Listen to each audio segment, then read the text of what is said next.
Seaplane പദ്ധതിക്കെതിരെ CPI സമരത്തിനൊരുങ്ങുകയാണ്. പദ്ധതിക്കെതിരെ AITUC ഒപ്പുശേഖരണം ആരംഭിച്ചു കഴിഞ്ഞു. മത്സ്യത്തൊഴിലാളികളുടെ താൽപര്യം കൂടി പരിഗണിക്കണമെന്ന് CPI ആലപ്പുഴ ജില്ലാ സെക്രട്ടറി TJ ആഞ്ചലോസ് ആവശ്യപ്പെട്ടു. പദ്ധതി ലാഭകരമല്ലെന്ന യാഥാർത്ഥ്യം ടൂറിസം വകുപ്പ് മറച്ചുവെക്കുന്നുവെന്നും ജില്ലാ സെക്രട്ടറി കുറ്റപ്പെടുത്തി. അപ്പോൾ ഇന്ന് സർവ്വദേശീയ മത്സ്യത്തൊഴിലാളി ദിനമാണ്.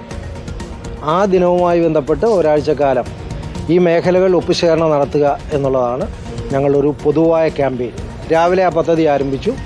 വ്യാപകമായി തൊഴിലാളികൾ അതിനോട് സഹകരിക്കുന്നുണ്ട്. സമരപരിപാടിയുടെ മുന്നോടിയാണ് വ്യാപകമായി ഒപ്പുശേഖരിച്ച് ഗവൺമെൻറ് സമർപ്പിക്കുക എന്നുള്ളതാണ്. ഞാൻ ആവർത്തിക്കുന്നത്, സീപ്ലെയിൻ പദ്ധതിക്ക് മത്സ്യത്തൊഴിലാളികളെതിരെ എന്നുള്ള പ്രചരണം ശരിയല്ല. മത്സ്യബന്ധന മേഖലകളിൽ ഇതിനെ ഉപജീവനമാക്കി കരുതുന്ന മേഖലകളിൽ ആരംഭിക്കാൻ പാടില്ല എന്നുള്ളതാണ് 2013 നിലപാട്. ഇപ്പോഴും ഞങ്ങൾ ആ നിലപാടിലാണ്. ശരത് SS നൽകും വിവരങ്ങൾ. ശരത്ത്, ഇത്തരത്തിൽ മത്സ്യത്തൊഴിലാളികളെ ഒന്നും ബാധിക്കുന്നതല്ല എന്ന് തന്നെയാണ് ടൂറിസം വകുപ്പിന്റെ ഒരു വാദം. മാത്രമല്ല, സർക്കാർ ഈ പദ്ധതിയെ വളരെ കാര്യമായി തന്നെ പരിഗണിക്കുകയും ചെയ്യുന്നു. CPIയുടെ എതിർപ്പ് ഇപ്പോൾ എന്തിനാണ്?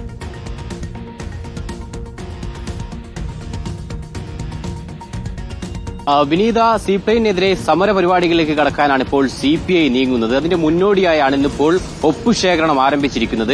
CPIയുടെ ആലപ്പുഴ ജില്ലാ സെക്രട്ടറിയാണ് ഇക്കാര്യം വ്യക്തമാക്കിയിട്ടുള്ളത്. അതായത് മത്സ്യബന്ധനവുമായി നടത്തുന്ന ആളുകളുടെയൊക്കെ തന്നെ അവരുടെ അഭിപ്രായം തേടുകയാണ് സംഘടന ചെയ്യുന്നത്. ഇത്തരത്തിൽ ഒപ്പുശേഖരണം നടത്തും. അതായത് പ്രധാനമായും ഈ പദ്ധതി സർക്കാർ മത്സ്യബന്ധന മേഖലയിലേക്ക് കൊണ്ടുവരരുത് എന്നുള്ള ആവശ്യം വെച്ച് തന്നെയാണ് ആളുകളിൽ നിന്ന് ഒപ്പു ശേഖരിക്കുന്നത്.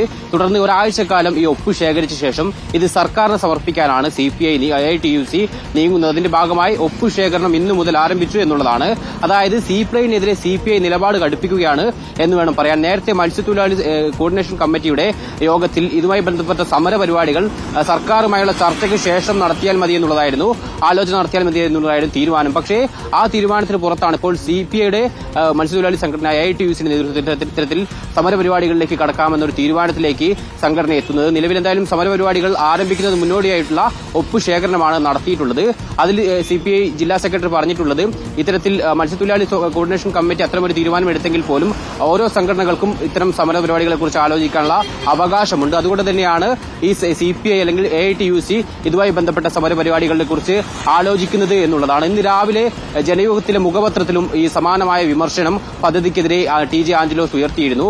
മുഖപത്രത്തിൽ ലേഖനത്തിലാണ് ആഞ്ചലോസ് പ്രധാനമായും വിമർശനം ഉന്നയിച്ചത്. അതായത് ലാഭകരമല്ല എന്നുള്ളതാണ് ഈ പദ്ധതി. ആ രീതിയിൽ ഇത് ലാഭകരമാണെന്ന് പ്രചരിപ്പിച്ച് വിനോദസഞ്ചാര വകുപ്പിന് വേണ്ടി പ്രചരണം നടത്തുകയാണ് ഒരു വിഭാഗം ചില ആളുകൾ എന്നുള്ളതാണ് അതിൽ പ്രധാനമായും ആഞ്ചലോസ് ഉന്നയിക്കുന്ന പ്രധാന ആരോപണം.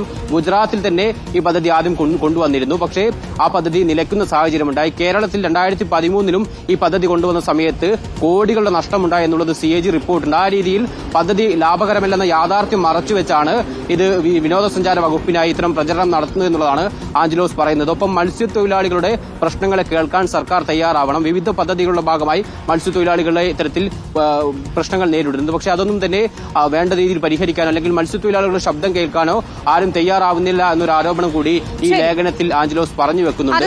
അത്തരത്തിൽ ഭരണവർഗം മത്സ്യത്തൊഴിലാളികളുടെ നിലപാട്. പക്ഷേ പദ്ധതി ലാഭകരമാകും എന്ന പ്രതീക്ഷയിൽ തന്നെയാണ് ടൂറിസം വകുപ്പ് അതുമായി മുന്നോട്ട് പോവുകയും ചെയ്യുന്നത്. ഇക്കാര്യത്തിൽ വിശദമായ പഠനങ്ങൾ ആവശ്യമെങ്കിൽ അത് നടത്താം, ചർച്ചകൾ നടത്താം എന്നത് തന്നെയാണ് സർക്കാരിന്റെയും നിലപാട് എന്നാണ് നമുക്ക് മനസ്സിലാക്കാൻ സാധിക്കുന്നത്.